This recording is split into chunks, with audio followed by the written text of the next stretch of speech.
ça donne un avantage sur les autres concurrentes d'avoir des études en ingénieur chimiste.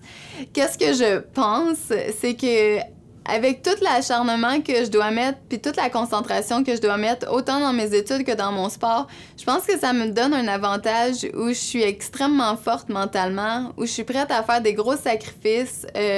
Par exemple, quand j'ai pas fini mes travaux, il faut que je le mette le lendemain, ben je suis prête à pas dormir puis à vraiment tomber dans une zone de concentration assez extrême pour réussir à finir mes examens. Puis je pense que le fait de justement balancer mon cerveau avec mon corps, ça m'amène un certain avantage parce que je pense que c'est quelque chose qui me complète. Il y a beaucoup de personnes justement qui me demandent comment que je fais pour rester aux études et continuer à performer dans mon sport. Pour moi, c'est des choix que j'ai faits, des choix personnels. C'est des choix très difficiles, mais je voulais montrer que c'était possible de le faire, puis aussi montrer à quel point les études, c'est important. Puis si je pouvais aider les générations futures à justement rester à faire les deux, ça serait une très belle victoire pour moi. Comment que ça, on le fait? Beaucoup de sacrifices, très peu de 5 à 8. Alors, moi, je ne bois jamais d'alcool.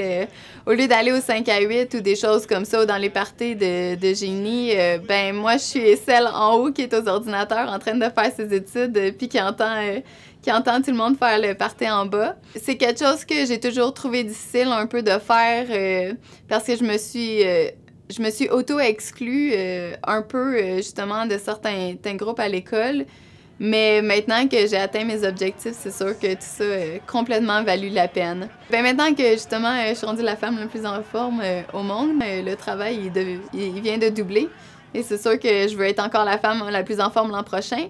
Et j'essaye aussi de me classer pour les Olympiques en haltérophilie. C'est une fenêtre pour une vie d'athlète qui est assez courte, fait que je vais aller chercher un maximum d'opportunités dans ça. Dans le fond, le CrossFit, c'est surtout quelque chose qui recouvre des mouvements fonctionnels qu'on fait dans la vie de tous les jours, mais exécutés à une haute intensité.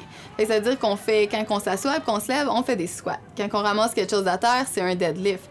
Nager, ça fait également partie de la vie. Monter dans des arbres, ça rentre dans la gymnastique.